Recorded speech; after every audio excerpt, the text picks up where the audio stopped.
researcher on climate change, actually has chaired the aspect of that panel that has done research into the impact of climate change on Africa. And what you would have understood if I'm sure you've looked at the IPC, the 6th IPCC report, that there's considerable evidence of the impact of climate change on Africa for the first time. And that is really as a result of the important work that Professor Deborah Roberts has been leading, and would really represent our attempt to ensure that we are able to back up with evidence our claim that sub-Saharan Africa is warming at twice the global rate. I think what's also important to say is that within the school curriculum, there has always been a module on climate change. Obviously those modules are in both the life skills, life orientation part of the curriculum, so they're available to all children.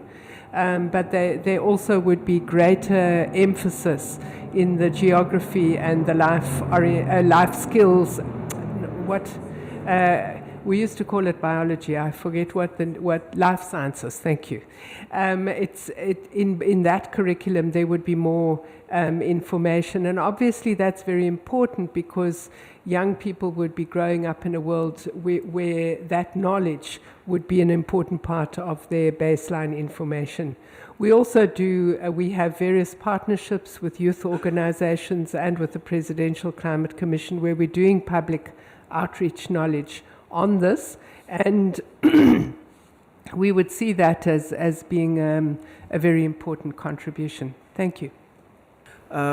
Education program, all students have to do life orientation, so all of them would learn about the challenge of sustaining the environment and the damage related to climate change. So it's been part of the curriculum for over 15 years now. We've also used, for example, the National School Feeding Program to encourage schools to have school gardens and to actually make the gardens subject that are included in the project base of the life orientation module. So it's been very much a key part of the curriculum. I'm a little surprised with your suggestion that there's a lack of research in this area, because one of the top performing areas in terms of citations is environment sciences for South Africa. Very productive. University of Cape Town, University of Pretoria, WITS, and even Venda University with work that they do in this sector. So if you look at citations, environment sciences is one of the most important, followed by astronomy sciences, then of course clinical sciences and health research. In terms of partnerships, South Africa partners with many research institutions throughout the world, particularly the German foundations and German universities on environment, but on hydrogen. A lot of work is being done with universities in the UK.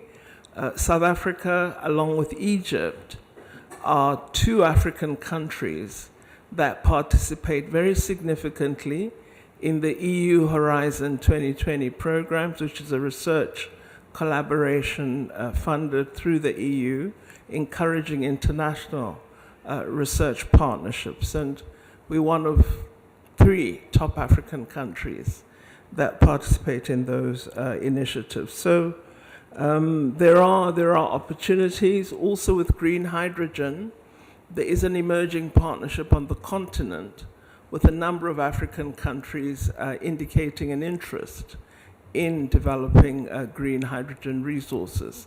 South Africa has been researching this area and already has a Hydrogen South Africa initiative that's quite embedded in the science and business community.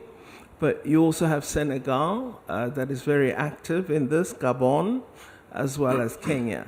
So I think hydrogen is becoming a key area of interest, but it's quite a difficult transition to make given some of the challenges posed by storage and so on. But there are advances, And I think with good work, South Africa will probably become quite a leader in this area of clean energy.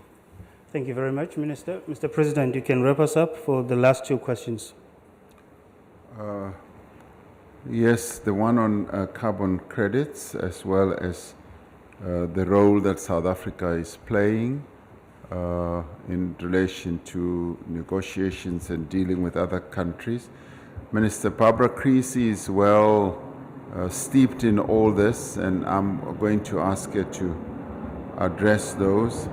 Safe to say that what we are finding is that a number of countries that are prepared to participate in investments and supporting their companies are coming forward to make a number of support offers to various companies that come from their own countries.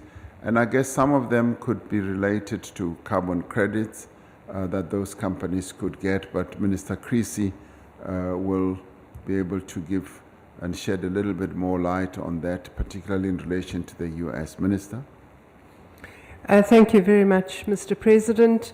Yes, we did see the announcement, I think it was the financial announcement on the 6th of November, that the US was working on a new carbon credit framework. At this stage, they have not communicated directly with us on this, and we do hope we will receive further information in due course. If I can move on, Mr. President, to the issue of the African group of negotiators. The way the situation works is that we begin the year with the CAHOSC meeting. CAHOSC is the climate subcommittee of the African Union, where every year in February or March we would review the outcomes of COP the previous year, and then we would decide on certain key principles to guide the negotiating group. We then go to AMSEN, which is the African Ministers of Environment. This year the meeting took place in Senegal in September, where we would firm up our negotiating position. And clearly, now that the negotiations have actually started in earnest, we would be working together with the African group of negotiators. But we also work with the G77 and the basic countries in formulating common positions and trying to find landing grounds for the negotiation. Thank you, Mr. President. Thank you very much. That brings us to the end of this media briefing. Thank you, Mr. President, and thank you, ministers. Thank you, ladies and gentlemen.